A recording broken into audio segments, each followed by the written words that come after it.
Welcome to Wayne.com for another edition, our first edition here in 2024, but another edition as we continue this great tradition of Yes, Inside sir. the Zone with Justin Kinney of Optimum Performance Sports. And Justin, man, at the beginning of last season, I don't think we were sure what we were going to have. And it turned out to be statewide one of the better seasons that we've had in years. For the first time in right at 20 years, we had 3 teams play for a state championship, 2 teams bring home a state championship. So at the beginning, we were like, I don't know what we got. And we had 2 state champions, pretty darn good.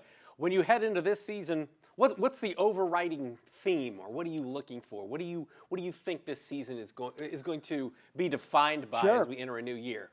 Well, it's new challenges for each of the 3 teams we had at the state championship last year. You look at Snyder now bumping up to Class 6A, and then you have Luers bumping up to 3A, and Adams Central going from 1A to 2A, where their nemesis Lutheran is sitting. And so we could see that round 4. But I think when you look at that, and when we look at the upper echelon of teams and the teams that we expect to be good, once again, is they're all big challenges for those squads. Snyder bumping up to 6A. They've been there before, and it is an immense challenge. We've seen Bishop Luers be in 3A off and on for the latter part of 20 years. They've never won a state championship in 3A, never even gotten to a state championship in 3A. And then it's a big experience and a new experience for Adams Central for the first time being up in 2A. So when we look at the usual suspects, it's going to be something new even for them, even if we look at those teams as maybe being at the top end of things once again this year. But the beauty of heading into a new season is you never really know for sure, and hopefully we'll have some surprises. That kind of leads into my next question. Is last year was the first year that first year in a while we had seen non-conference games with the SAC. First year we'd seen them split into what is essentially a big school and a small school division. You look at the fact that there are 2 state champions, 1 from each half. I guess you'd have to say that it went pretty out, well, because part of the reason is they get to schedule some indie schools, and beef up the top part of their schedule to get a benchmark of where they want to be, when the playoffs roll around. Retrospectively, how do you look back on last season with all those changes? I mean, was it positive? Was it negative? Was it a little bit of both? Now that we've had a year to kind of crunch the numbers and see how it all worked out. And then how does it affect these teams going forward? How can they use some of the changes that we saw last year to take things a step forward overall in Northeast Indiana? I think it was overwhelmingly positive in year 1 with the new SAC. The only, hiccup was in the first year of the new system and not having a true tiebreaker to break the tie between the 2 division champions, because Luers and Snyder didn't play each other. And we knew that was a potential because not everybody plays each other again, no longer in the SAC, and it just so happened in year 1. And even we kind of going through the year, we didn't really know how the tiebreakers worked and all that, so we were all trying to figure that out. And you were texting me on the final Friday, and I was like, "Oh, is that actually how it works?" Because that's not how I understood it. Because we were all getting conflicting information. There was no clear, okay, this is what this means. Now that we've kind of figured that out, hopefully there's a little bit better communication from the league and all that stuff. This is what this is going to mean. I think it's just a fact of life. Are we going to share SAC titles sometime? Probably. Is it the end of the world? No, not really. 2 teams win the bell. Luers had it for the state run last year. Snyder will have it for the regular season this year. They've already worked that out. I think maybe more outwardly we make it a bigger deal than what it is inwardly with the programs. SAC championship is an SAC championship, regardless if you have a tie or not. So will we have it again this year? Who knows? Luers once again doesn't play Snyder or Carroll this year. Yeah, I know where Carroll was like, "Hey, can we get a Can we piece join of this the party bell or no?" And it was like, "Actually, no." No, you break the ties in your division first, and then cross division. Okay, Let's talk a little bit about. I know we touched on the SAC a lot, but before we break down, week 1 matchups, let's go through the conferences, the 4 main conferences in our area. And when you look at the SAC, Snyder's obviously coming off a state title. You don't win a state title without a lot of seniors. Right. So they've got some holes to replace. And you take a look at Carroll. Obviously, you start off with a Big Ten quarterback in Jimmy Sullivan. And, after making the 6A state title game a couple years ago, last year was a bit, the record wasn't bad, but it felt like they didn't have the juice that they had the season before. So they're looking to recapture some of that magic. And then I think Homestead's 5-5 record was a little deceiving last year, because you add 3 of those losses are Carmel, Noblesville, and Fishers. Right. So, okay. And they beat Snyder, in overtime. So Beat How do you Lures as well. Yeah, I mean, and you get Dwenger, who might be improved this year. I like some of the players that they've got, I think Northrop's on the way up just in terms of the skill position players, specifically at receiver. So how do you see the top half? I shouldn't say the top half. How do you see the big school division of the SAC playing out this year? Well, I think you look at Snyder and Carroll, and I think on paper and history, you feel like those are the top two teams in that division. Could Homestead make a jump up? Year two with Michael White behind center. I think there's some questions off offensive and defensive line for Homestead that they have to figure out. Bishop Dwenger is just one of those teams where you're like, I've not felt in a long time, I know least amount of Bishop Dwenger as I have in a long time in terms of, I know Henry Jordan, I know a couple wide receivers, I just don't know what else they have. And yeah, their defense was sound last year, but that's a defense that we've expected to be dominant. That's our expectation with Bishop Dwenger all the time. They're going to own the trenches. They haven't done that in several years. How many times have we went out to a Dwenger game and you're like, doesn't look like Dwenger. They're getting beat off the ball. They're having holes opened up all over the place defensively. Offensively, they can't get a push. Can Dwenger get back to that? If they can, then I think they can compete with the top of the league and top of the division. But for right now, I look at that Snyder defense and going, man, who's going to be able to make plays against that, especially that secondary with Jamarion Colley-Bodie and Brandon Logan. And then you look at Carroll and you say, okay, offensively, you like Jimmy Sullivan, you like their receivers they have coming back. Defensively, they have to replace some dudes, but those are still the top two teams, not just, I think, in the division, but also the entire league. I think it's more of a wild card in the smaller school division in the SAC, because you take a look at Bishop Lures. Again, you make a run to a state championship, a lot of seniors, Mickey Daring, Isaac Zay, a number of guys. Not to say they don't have talented guys coming back, because they do. But we've been waiting for a while for the ascension of Wayne to take that next step where they can compete for a championship. And, you've got Northside, Southside, and Concordia. Southside looking to build, Concordia coming off an 0-10 season. They had 3 seniors last year. They got 15 this year. Conceivably, you will be a better football team. But probably Wayne and Lures right now as the top 2 teams to watch in the bottom half. I agree. That Week 4 matchup at Lures Field's already looming large. It'll be the first division game for both teams.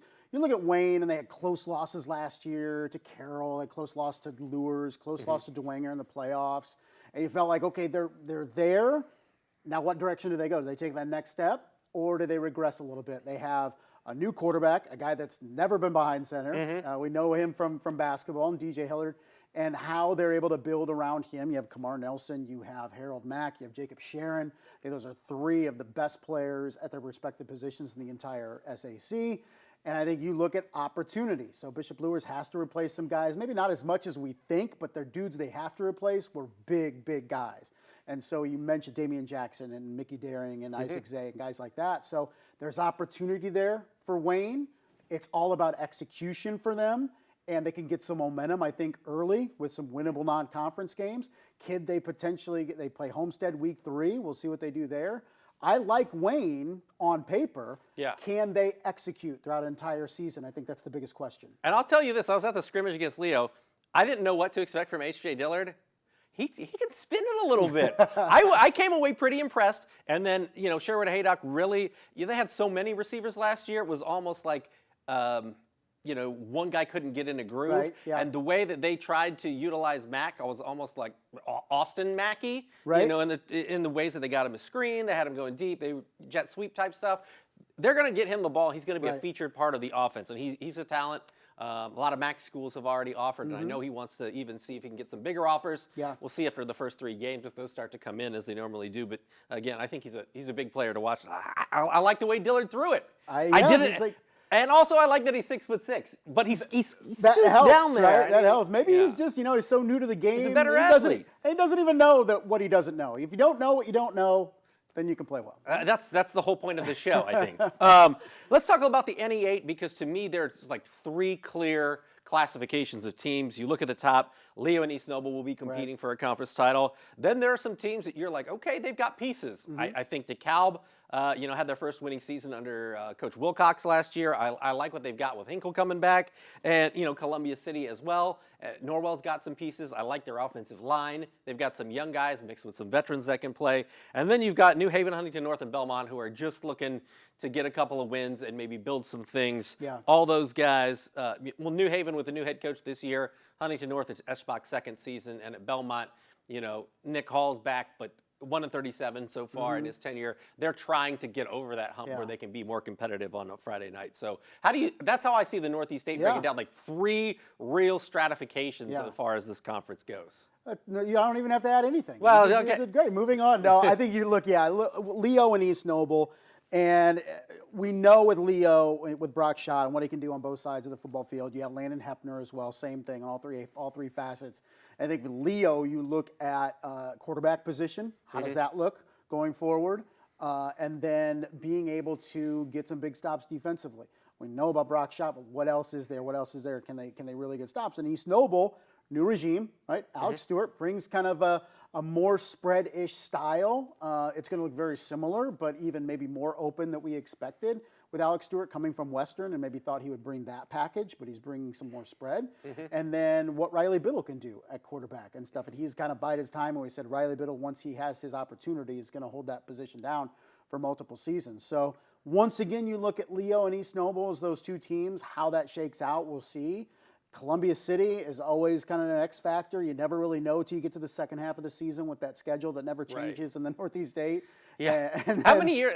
This was like 25 years. Rinse and repeat on It's Columbia 30 years City. of the highlight zone, and I think year 1 was the same schedule in the NE8. 2 halves. We always say tale of 2 seasons. First half of the schedule, second half of the schedule. Always backloaded. Would never mix it up in the NE8. Brett Fox loves it. Yeah, don't get him started. But, DeKalb, I think, has pieces, as you mentioned, with some guys coming back. I think Huntington North maybe can, in year 2 with Mike Eschbach, maybe take a step forward. It's just a lot of questions there after the top 2. There's definite ways you can point at each team outside of the top 2 and say, that's a problem, that's a problem, that's a problem, in terms of competing with the top 2. But does it come out that way? We'll have to see. Well, the ACAC has belonged to AC over the last at least 3 years. Feels like 30 years, doesn't it? Yeah, I mean, well, it transitions from South Adams to AC. Yeah, they go back and forth. And Woodland made the state title. But it's crazy to think that, this conference, since Woodland was 2017 when they made the 2A state title, I mean, how many appearances in the state championship game has the ACAC had? Right. That's 5 yeah. with 3 different schools. There aren't a lot of conferences, especially, small school conferences that can say that. But Adams Central, I think, last year they had a class of seniors that had made up a good core of the team since they were sophomores. So the Zach Worms, the Keegan Blooms, those guys have graduated and have played such a role in that run. New names, some familiar, but not untalented guys. Correct. So is it AC the team to beat, and are they more vulnerable this year maybe with all that graduation? I think we hope they're more vulnerable, if anything, to give us interest? something. Yeah, give us some interest in the ACAC. You look at guys coming back that have been in the system. So, yes, you have to replace a lot, but we've seen now this machine works. We see it at other places that are perennial contenders that's now at AC. They just continue to churn out talent, and you expect that this year. Handing the reins over to a sophomore quarterback in Jamison Roach. We know what he can do, but he's still a sophomore. Decision-making, where's that at? And so we know that they're going to go a little more in terms of pass first, but I think we saw that last year that maybe we didn't really, Keegan Bloom, as you mentioned, just what do you have, like 16 receiving touchdowns, something crazy like that. Oh, Curry was killing it. Yeah, Trevor Curry was one that had 15, 16 touchdowns. So I think you kind of looked at what they did last year and say, well, they were opening it up a little bit more than they did last, because they had to, knowing to beat Lutheran. Eventually they had to play Lutheran to do that, and they almost did. So I think Roach is a tremendous weapon, but still a sophomore. I think the offensive and defensive fronts are going to be good. Cam Fravel is one of the best linemen around, still just a junior. But you look at Heritage, they were there last year in second, but still got rolled by Adams Central. They have a really good senior group coming back. South Adams, can they figure it out and ascend back? You look at Bluffton, a 10-win team last year. Can they be more dynamic offensively? I think with a sophomore quarterback that they're really excited about on their own with Axton Best. So we're hopeful when we look at the ACAC, right? We're just, give us something, at least give us something where we head into a Friday night with AC playing somebody where we're like, this is not going to be a 30-point blowout. Right. Which is kind of what we've had the last couple of years in the ACAC. Yeah, where you say, in the scope of things, there are only a couple games with meaning, essentially, because Adams Central is, looking to run away with it. To me, you touched on one team that I want to touch on because Coach Kunkel's done a nice job with Bluffton the last couple of years, and they got hit pretty hard with graduation. Yeah. But I've talked to a couple of other ACAC coaches, and they're like, yeah, they did. They don't have a lot of seniors, but the sophomores and the juniors that they have are really going to be good. Like, watch out for that team, Yeah. because by the end of the year, they're going to be really good. I mentioned best at quarterback, and it just seems like all across the board, especially on the line. Yeah. They're talking a lot about Bluffton. Don't count out Bluffton, because they could be in it when it's all said and done. I mean, AJ Streveler is a really good wide receiver. You look at Cooper Craig, who's a sophomore running back, played a lot last year. Kamel Moore is back and healthy. Yes, there's some weapons, and on that offense, then they're still reasonably young.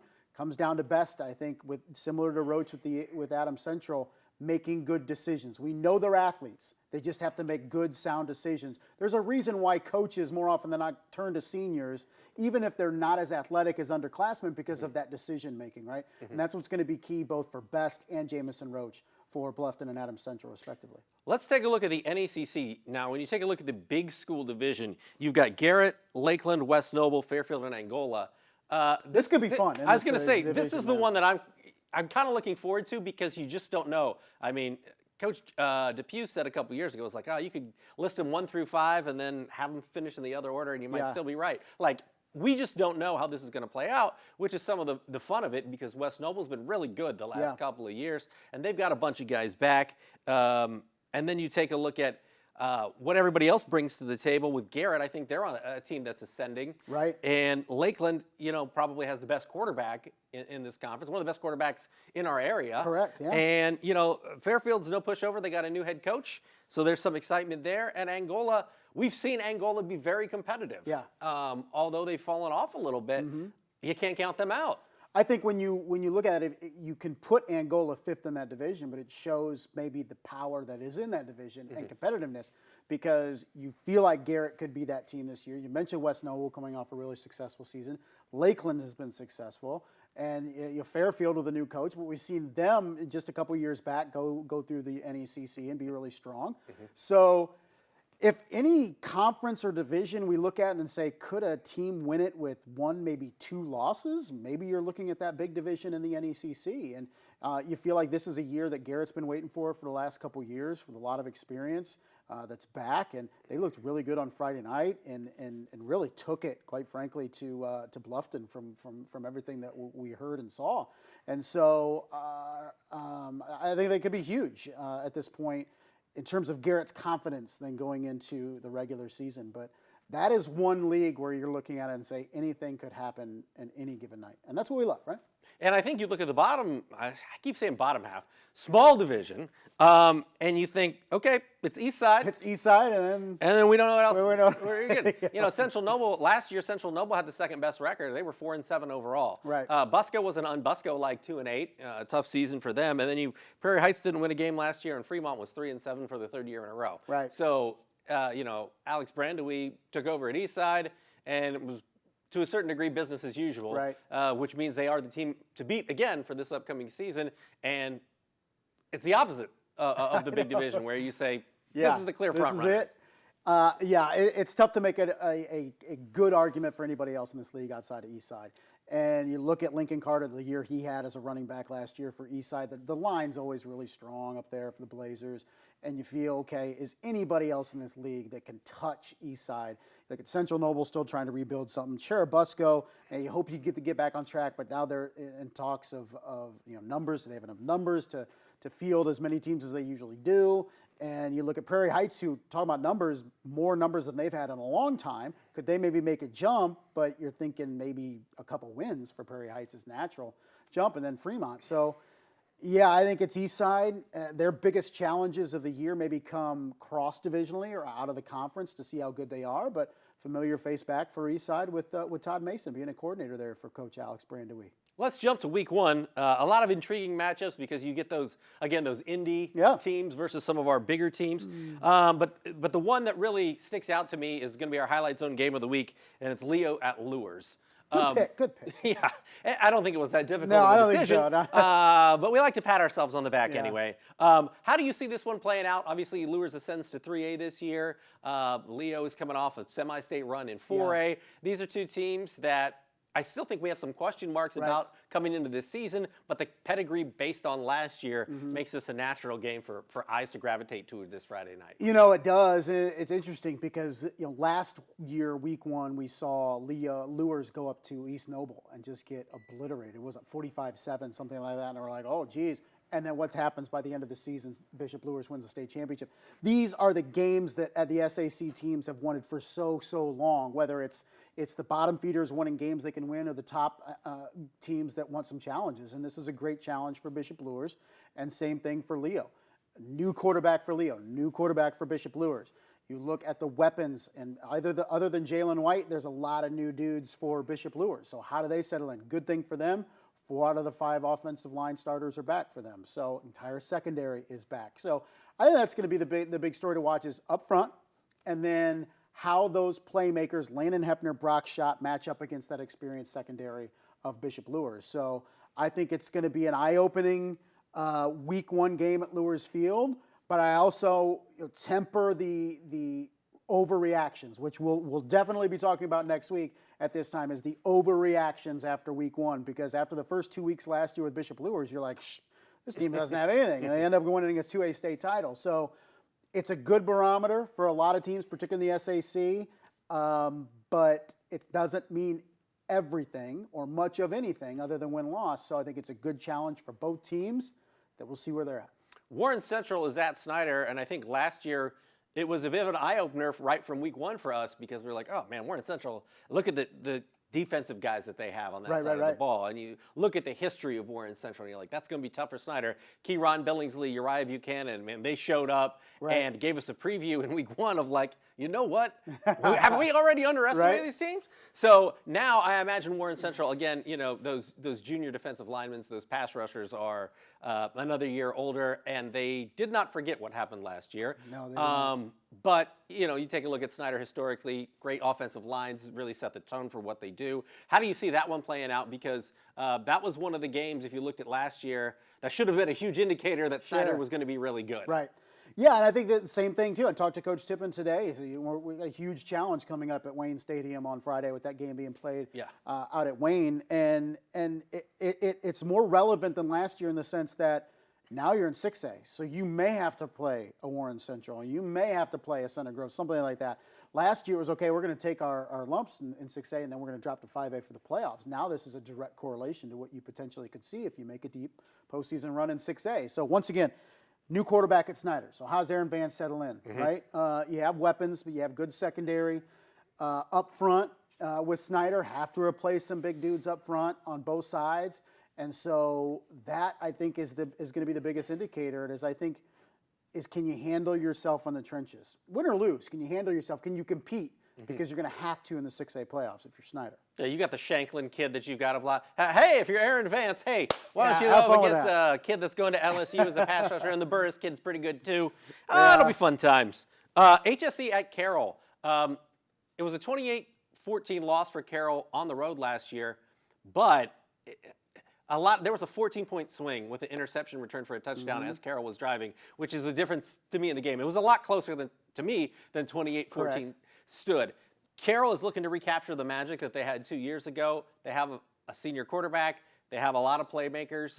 Jaden Van Pelt, Brady Road at the tight end position. How do you see this one playing out? And is this a game that could be the springboard for Carroll to say, hey, man, we are a team that can compete for a 6A state title again? I really feel of every team that plays this week, especially out of conference, it is a big statement game for Carroll for the reasons you indicated. Losing on the road last year to Hamilton Southeastern. I think you look at Carroll and say, you can establish yourself from the jump as a team that can contend in the North in 6A and potentially all of 6A, like you did a couple years ago, by winning this game.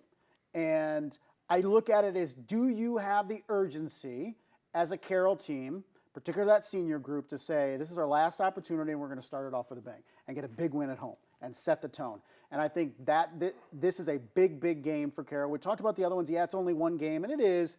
But at the same time, this is the team that beat you in the playoffs last year. You have a chance to really open some eyes here in week 1.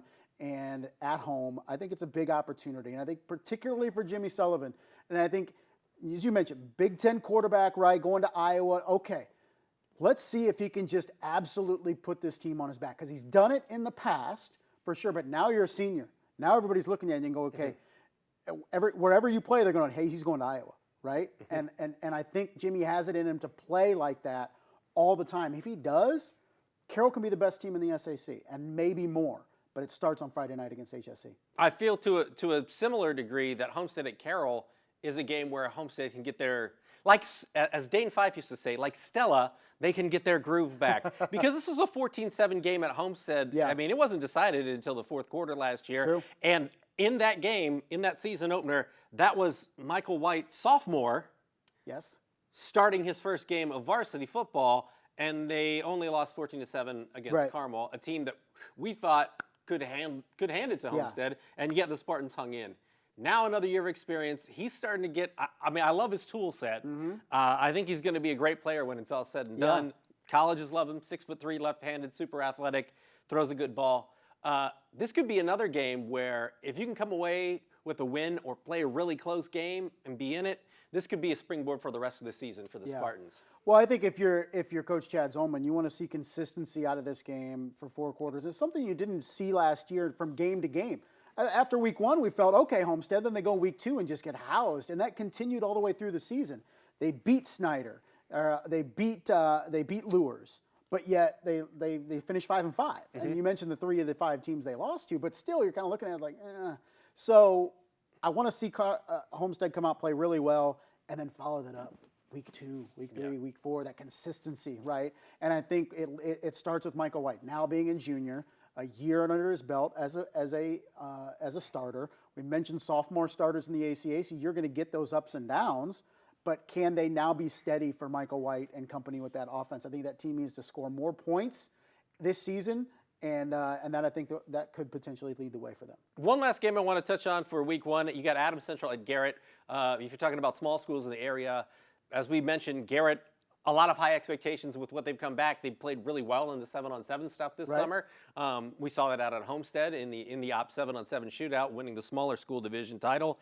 And then Adams Central's Adams Central. So how do you see this one playing out for both of these teams? Because, you know, both of them are hungry to get a win in week 1 and prove, especially, you know, all those younger kids at Adams Central that are finally getting their shot to prove that, hey, there's not going to be any fall off. There's not going to be any drop off this year. It's definitely going to be telling for both teams in this one, because you look at Garrett and say, okay, could this potentially be the best Garrett team in a decade, maybe? I mean, on paper, it has the potential to be. And you look at Adams Central and say, okay, new challenge up in 2A and a lot of new faces. Is it going to continue, or is there going to be a little bit of some stutter steps early on? So if Adams Central goes to Garrett and rolls the Railroaders, then we're looking at, okay, business as usual then for Adams Central. If Garrett can keep it close, maybe even win that game, then you say, okay, not only does that maybe open up the ACAC a little bit, but you also look at Garrett and say, could they be the best team in the NECC, at least at this point of the season? So going to be telling back and forth. Hopefully we have a good game there. It's always, big games are always raucous at Garrett. We just haven't had that feel for a couple years. Hopefully we get it back if Garrett has a good team and they have a great chance to prove it in week 1 with the Flying Jets coming to town. What are you most looking forward to about this season? Like, what's the one thing that you'd like to see get answered here early on? I think, thinking about it, and as we go through games and leagues, there's not a single team out there where we say, okay, we know what they have offensively, we know what they have defensively. There's always like, okay, we know what they have here, but questions here, there, everywhere. There's no complete team, at least that we see, to start the season. We saw 3 teams become that over the course of last year that eventually got down to the state championship, and we had another team in Leo 1 game away. I think starting off of the season is which of those teams that are going to be able to start putting it together over the course of 9 weeks and peak at the right time. I think that's the big question.